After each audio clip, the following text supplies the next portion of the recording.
नमस्कार दोस्तों recently China में एक बहुत बड़ा अर्थक्वेक आया है। उसमें कहा जा रहा है कि मोर देन 147 के आसपास जो है लोगों की मृत्यु हो चुकी है।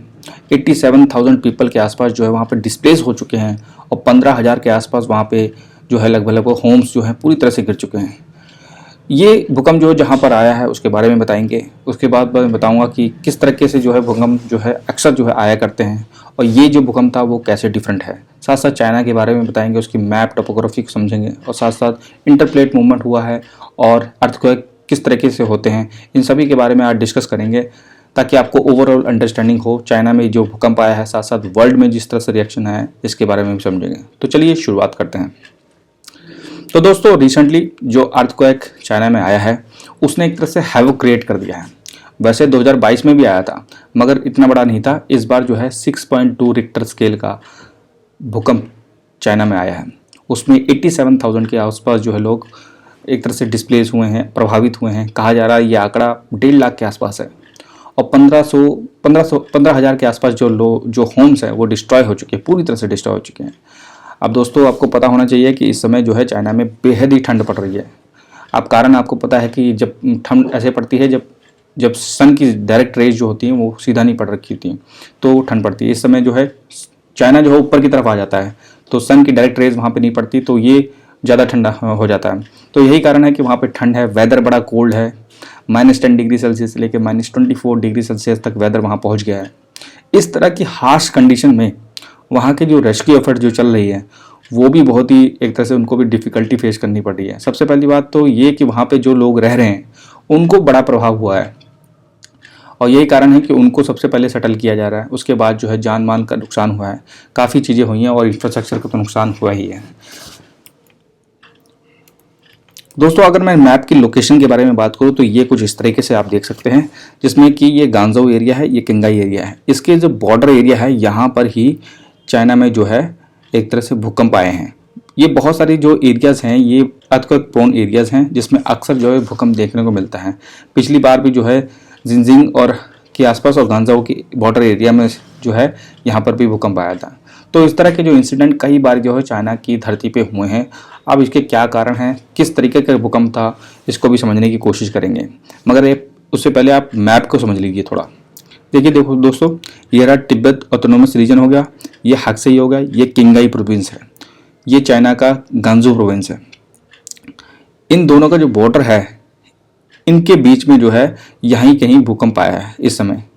और यहाँ पर जो है चाइना की बहुत ही लेसर पॉपुलेशन है, बिकॉज ज़्यादातर पॉपुलेशन इस एरिया में रहती है। इस एरिया में कम से कम पॉपुलेशन रहती है। तो इसी एरिया में भूकंप आया। यहाँ पर एक एथनिक माइनॉरिटी है, उसका नाम आपको बताना है कमेंट में। अक्सर जो है एग्जाम में जस्ट पूछा जा सकता है। यहाँ पे एक एथनिक माइनॉरिटी रहती है और उसी को सबसे ज़्यादा इम्पैक्ट इस भूकंप का हुआ है। पिछले साल भी भूकंप आया था, उसमें भी काफ़ी लोग मारे गए थे। आप देख सकते हैं ये सिचुआन प्रोविंस है जिसमें बहुत सारी जो है फैक्ट्रीज होगी, इंडस्ट्रियल जो हो गए, बहुत सारे लोग यहाँ पे, मैक्सिमम लोग यहीं पे साउथ चाइना के साउथ में जो है रिहायशी इलाका बना रखा है। और ये भी इलाका जो है चमडोंग, यहाँ पे बहुत सारी फैक्ट्रीज हैं। और ये तिब्बत ऑटोनोमस रीजन जो कि चाइना ने जो है आपको पता है जिस समय एक्वायर किया था, ये यूनान प्रोविंस हो गया, ये प्रोविंस हो गया। तो इस तरह की जो है आपको मैप की अंडरस्टैंडिंग भी होनी चाहिए, क्योंकि कई बार जो है अक्सर क्वेश्चन जो है मैप से भी आ जाता है। ये जिनजियांग उइगर ऑटोनोमस रीजन, जहाँ पर उइगर, तो आपको पता है कि उइगर का इशू बहुत बड़ा चल रहा है। उसके बाद जो इस बार दोस्तों मैं एक चीज़ और बता देता हूँ कि अर्थक्वेक जो होता है नॉर्मली जो होता है कि दो प्लेट्स आपस में टकराती हैं, दो टेक्टोनिक प्लेट्स आपस में टकराती हैं तो अर्थक्वेक आता है। मगर ये वाला जो अर्थक्वेक था वो टोटली डिफरेंट अर्थक्वेक था। कैसे? इस बार जो देखिए मैं थोड़ा अच्छे से बताने की कोशिश करता हूँ। जैसे मान लीजिए ये रही आपकी, ये आप देखिए इंडो ऑस्ट्रेलियन प्लेट है और ये रही पैसिफिक प्लेट। आपको पता है कि ये इंडिया ये रहा यहाँ पे, और ये यूरेशियन प्लेट और ये फिलीपीन प्लेट। इसके बारे में भी जानकारी होनी चाहिए क्योंकि कई बार क्वेश्चन पूछा जा सकता है। इस बार आपसे मैक्सिमम क्वेश्चन यहीं से पूछे जाएंगे। देखिए ये रही इंडो ऑस्ट्रेलियन प्लेट और ये यूरेशियन प्लेट। ये इंडो ऑस्ट्रेलियन प्लेट जो है इधर की तरफ पुश कर रही है अपने आप को और यूरेशियन प्लेट जो है इधर की तरफ पुश कर रही है। तो इसी की वजह से यहाँ पे हिमालय बनते हैं। आप देख सकते हैं कि मैं दिखा सकता हूँ, ये देखिए। तो ये इंडो ऑस्ट्रेलियन प्लेट इसको पुश कर रही है, उधर से जो है ये देखिए यूरेशियन प्लेट पुश कर रही है, तो ये यहाँ पर हिमालय खड़े होते हैं इस तरीके से। इस तरीके से हिमालय खड़े होते हैं, आप देख सकते हैं। तो दोस्तों इसके प्लेट्स के बारे में, टेक्टोनिक प्लेट्स के बारे में भी आपको जानकारी होनी चाहिए।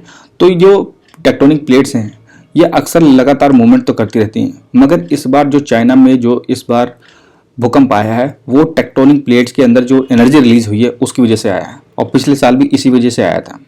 अक्सर जो है ज़्यादातर मेजर जो भूकंप होते हैं वो अक्सर दो प्लेट्स के मूवमेंट की तरफ होते हैं। आगे हम बात करेंगे अर्थक्वेक किस तरीके के होते हैं, कैसे कैसे और कब जो है अर्थक्वेक किस तरीके से आते हैं, इसके बारे में अच्छे से बताएंगे। अब दोस्तों तो मैंने आपको बताया कि जो अर्थक्वेक इस बारी की जो अर्थक्वेक था वो इंटरप्लेट पे मूवमेंट में नहीं, बल्कि उनके द्वारा जो रिलीज हुई एनर्जी, जब इंडो ऑस्ट्रेलियन प्लेट और ऊपर की यूरेशियन प्लेट में जो नीचे जो एनर्जी स्टोर्ड थी वो कहीं जा करके जो है किंगगांग प्रोविंस के आसपास जो है उसने हलचल मचाई। उसी वजह से जो है चाइना की इस प्रोविंस में वो आई, भूकंप आए। फिर दोस्तों आप देख सकते हैं किस तरीके से जो है रेस्क्यू एफर्ट चल रहा है, बहुत ही ज़्यादा। इसमें एक तरह से मोर देन 148 पीपल, अभी ऑफिशियल डाटा जो कहता है उसमें लोग मारे गए हैं। 15,000 के आसपास होम जो पूरे के पूरे डिस्ट्रॉय हो चुके हैं। पहाड़ी इलाका है तो उसमें दिक्कतें तो आ रही हैं, और कोल्ड चिल्ड टेम्परेचर है, ये भी है। दोस्तों आपको हिमालय का पता होना चाहिए कि इस तरह बड़ा हिमालय है और ये इंडो ऑस्ट्रेलियन प्लेट है, इसकी वजह से हिमालय बने हैं। उसके बाद प्लेट्स के बारे में मैंने आपको बताया, थोड़ी बहुत आपके पास इन्फॉर्मेशन अच्छे से होनी चाहिए कि ये इंडो ऑस्ट्रेलियन प्लेट है और ये टंचेस हैं। आप देखेंगे टंचेस भी हो सकते हैं और पहाड़ भी, ये देखिए कुछ टंचेस हैं और कुछ जो है पहाड़ भी हो सकते हैं। उसके बाद हम टाइप ऑफ अर्थक्वेक के बारे में बात करते हैं। देखिए दोस्तों, अगर कोई आर्टिफिशियल तरीके से कोई कोलैप्स होता है तो उसकी वजह से अर्थक्वेक आते हैं। कोई एक्सप्लोजन कर दिया, जैसे मान लीजिए कोई परमाणु धमाका कर दिया या फिर न्यूक्लियर बॉम्ब किसी ने कर दिया, तो उसकी वजह से अर्थक्वेक आते हैं। क्योंकि हाल ही में हमने देखा था कि नॉर्थ कोरिया ने अपना एक तरह से न्यूक्लियर अटैक किया था, उसके बाद साउथ कोरिया में बहुत सारी हलचल मची थी, जापान में हलचल मची थी, चाइना में हलचल मची थी। तो ज़मीनी एक तरह से एक्सप्लोजन करने की वजह से हुआ था। फिर वॉल्कनिक इरप्शन भी होते हैं कई, आपने देखे होंगे दुनिया भर में बहुत सारे जो है वॉल्कन्स होते हैं। वो जब फटते हैं तो उसके बाद भी जो मलबा निकलता है, मास निकलता है इतने हैवी मात्रा में, उससे भी भूकंप आता है। उसके बाद टेक्टोनिक, ये सबसे ज़्यादा जो है अकर होने वाला एक अर्थक्वेक होता है जिसमें प्लेट्स मूवमेंट करती हैं, डिफरेंट तरीके से मूवमेंट करती हैं। इसके बारे में देखते हैं दोस्तों। मैं एक और डिटेल में बताता हूँ कि अर्थक्वेक इसी टेक्टोनिक प्लेट के अच्छे से बताता हूँ। देखिए दोस्तों, ये दो प्लेट हैं, ये जब आप दूर जाती हैं तो इनमें जो है भूकंप आते हैं। उसी प्रकार से ये दो प्लेट जो हैं आपस में जब टकराती हैं तब भूकंप आता है। और ये ट्रांसफॉर्म जब आपस में घर्षण करती हैं उसके बाद भी उस वक्त भी जो है भूकंप आता है। क्योंकि प्लेट तो हैं, आपको मैंने बताया था, देखिए ये देखिए प्लेट्स, और ये जब प्लेट्स होती हैं जब आपस में घर्षण करती हैं तब भूकंप आ सकता है। जब एक दूसरे के ऊपर चढ़ने की कोशिश करती हैं या फिर एक दूसरे कंप्रेस या एक्सटेंशन करती है तब भूकंप आता है। तो इस समय जो है ये जो भूकंप आया है, Indo Australian plate, Eurasian plate पहले से हिमालय तो बना ही रही है, इसके अंदर स्टोर्ड एनर्जी की वजह से जो है यहाँ पर चाइना में जो है भूकंप आया है। तो देखिए एक और दोस्तों, जब ये जमीन जो है एक दूसरे के नीचे, एक प्लेट दूसरी प्लेट के नीचे चली जाती है तो यहाँ पे ट्रंचेस बन जाते हैं, तो उस मामले में भूकंप आता है। इस मामले में जब अक्सर हमने देखा होगा सुनामी आती है और ऐसे मामले में जमीन हिलती है। तो दोस्तों यहाँ तक ही हम टॉपिक को ख़त्म करते हैं। इसके बाद जो है आपको ये भी समझना होगा कि चाइना में जो है इस समय जो है आपने डिस्ट्रक्शन देखा किस तरीके का अर्थक्वेक ने डिस्ट्रॉय किया है। साथ साथ चाइना में जो है ऐसे कई सारे मेजर इंसिडेंट हुए हैं और बहुत ही बड़ी मात्रा में जो है इससे भी ज़्यादा लोग मर चुके हैं। जैसे 1927 में 7.7 तीव्रता का एक भूकंप आया था जिसमें कि 40,000 लोग मारे गए थे। ऐसे ही जो पिछले साल भी एक भूकंप आया था जिसमें कि बहुत सारे लोग मारे गए थे। चाइना की इस सिचुएशन को देखते हुए क्या इंडिया का कोई रिएक्शन आया है? इंडिया ने देखिए अभी कोई ऑफिशियल रिएक्शन नहीं दिया है, मगर हाँ कुछ छोटी मोटी कुछ रिपोर्ट्स आई हैं, मगर कोई प्राइम मिनिस्टर ने कोई डायरेक्टली जो है इन्फॉर्मेशन नहीं दी है कि भाई हम लोग जो है कंसर्न है। इसी तरीके से अमेरिका की बात करें तो वो भी, उसने भी कोई खुल के बोला नहीं है कि क्या चल रहा है।